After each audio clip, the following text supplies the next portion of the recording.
Faire de la politique au restaurant, pour vous, c'est oui ou c'est non? La politique au restaurant. Je préfère la faire au bureau quand même. Au restaurant, c'est compliqué. Même si je dois dire que dans la politique migratoire, parfois, dans nos relations au niveau bilatéral avec des pays d'origine, il faut faire plus que seulement se réunir, essayer de négocier. Souvent, la négociation, elle se fait aussi autour de la table avec un bon verre de vin. Crève de soif, moi, ici. Ça vous dit de commencer avec un petit apéro? Allez-y. Vous avez récemment ouvert un nouveau bureau de retour régional de l'Office des étrangers à Bruxelles. Donc, dans le cadre de cette politique du retour, nouvelle politique de retour, vous annoncez l'arrivée prochaine d'un nouveau centre fermé à Stenokerzeel, en plus de celui qui existe déjà.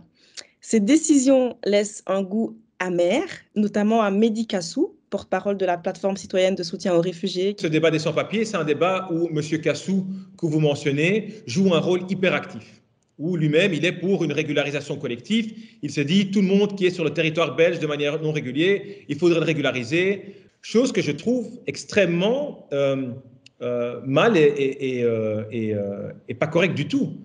Et donc, c'est un traitement complètement inégal et qui, pour moi, n'est pas la politique à mener. Donc ça, c'est les sans-papiers, le premier élément. Le deuxième élément à mentionner, c'est sur les bureaux de retour où, auparavant, ce qu'on faisait, c'est on donnait ceci. On donnait un papier aux gens, c'était un ordre de quitter le territoire et vous avez 30 jours pour quitter le pays. Et après, voilà, moi, mon travail, il est fini, je vous ai fait part de ce papier et c'est à vous de vous démerder, quelque part. Ça, c'est la politique du passé. Ce qu'on veut faire aujourd'hui, c'est accompagner les gens. Dernier élément, il y a des personnes qui, voilà, ils reçoivent un ordre de quitter le territoire, on veut les accompagner, mais qui disent, moi, manifestement, j'ai pas envie de collaborer. Moi, je veux rester ici, je m'en fous, tu me donnes un ordre de quitter le territoire, mais moi, je suis en Belgique et je reste en Belgique. Et pour ces personnes-là qui ne veulent pas collaborer au retour volontaire, mais bien sûr, il reste l'élément du retour forcé. Et il y a des milliers de personnes qui refusent de collaborer et pour qui le retour forcé est la seule issue. Et donc, il y a une capacité des centres fermés qui est assez limitée. Et donc, c'est la raison pour laquelle on doit travailler au retour forcé aussi. Et à Stenokerzeel, il y a un centre de départ qu'on veut construire. Pourquoi ce centre de départ là-bas? Il faut savoir que des gens qui vont quitter la Belgique de manière forcée, ce n'est pas toujours évident. Ce qu'on veut essayer de faire, c'est de faire en sorte que ça soit proche de l'aéroport, que la détention soit limitée à quelques jours pour justement éviter que la personne soit détenue trop longtemps et pour favoriser un retour forcé qui soit humain en même temps aussi.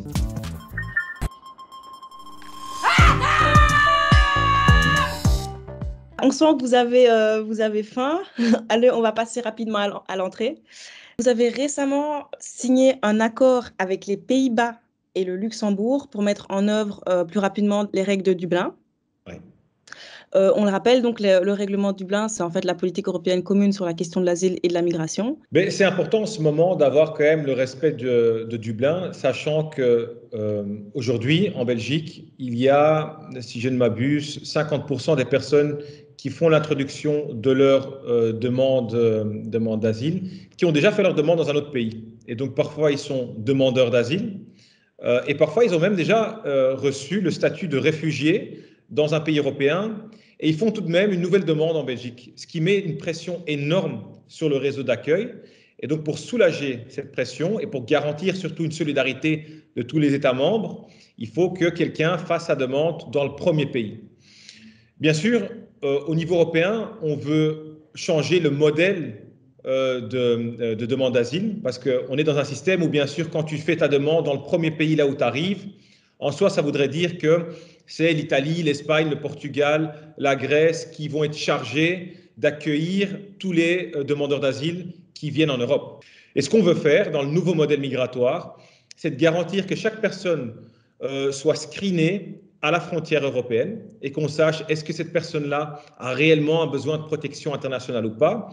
Et donc, tu as un système de relocalisation où chaque pays européen précise que X nombre de demandeurs d'asile font leur demande d'asile dans ce pays-là. Et donc, tant qu'il n'y a pas ce screening de chaque individu à la frontière, Dublin doit être respecté.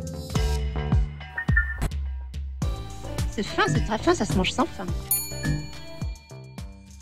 Vous avez encore un peu de place, on va passer au plat alors. Durant plusieurs mois, des sans-papiers donc, ont occupé l'église du Béguinage et ont poursuivi une grève de la faim, suivie de la soif. Aujourd'hui, comme vous le savez, ils se sentent trahis car ils estiment que les accords négociés n'ont pas été respectés. Que répondez-vous face à cela? Il y a plein de chemins de migration légale, avec tous ces critères hyper précis.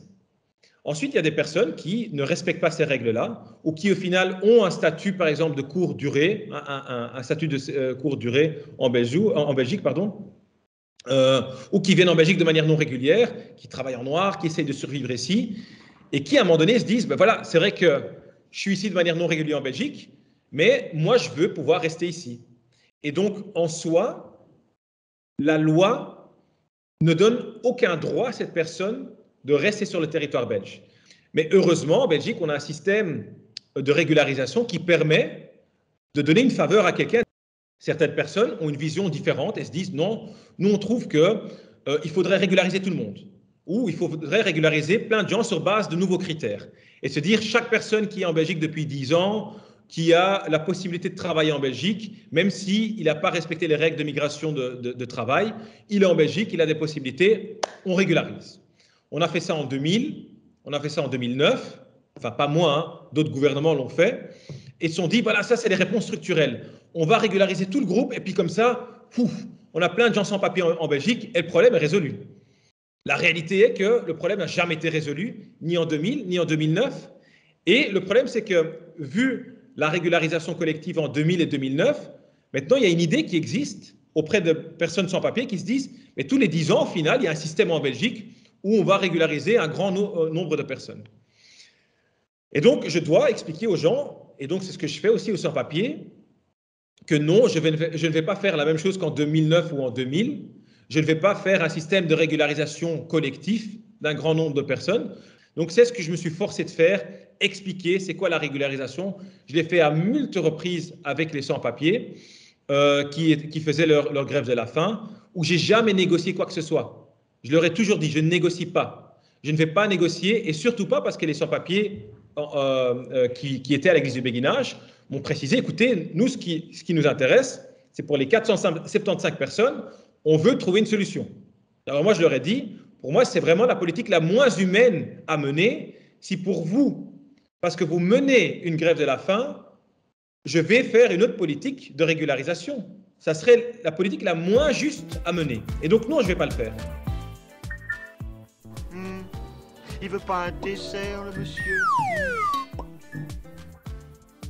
On entend de plus en plus qu'il va y avoir de plus en plus de réfugiés climatiques. Qu'est-ce que vous en pensez? Ben, moi, ça m'inquiète énormément. Enfin, je dirais dans un premier temps, pour les personnes même dans le pays où ils se trouvent, qui est impacté par le climat encore beaucoup plus que le nôtre. Il faut se poser la question, comment est-ce qu'on peut garantir que les gens n'arrivent pas dans une situation dans laquelle ils doivent prendre de routes dangereuses pour quitter le pays où ils se trouvent parce que le climat a un impact horrible. Et on a un rôle à jouer en tant qu'État belge, en tant qu'Union européenne. On doit vraiment, vraiment augmenter l'ambition climatique. Et moi, ça me frustre de voir notre ambition qui est beaucoup trop petite là-dessus. On doit être beaucoup plus ambitieux.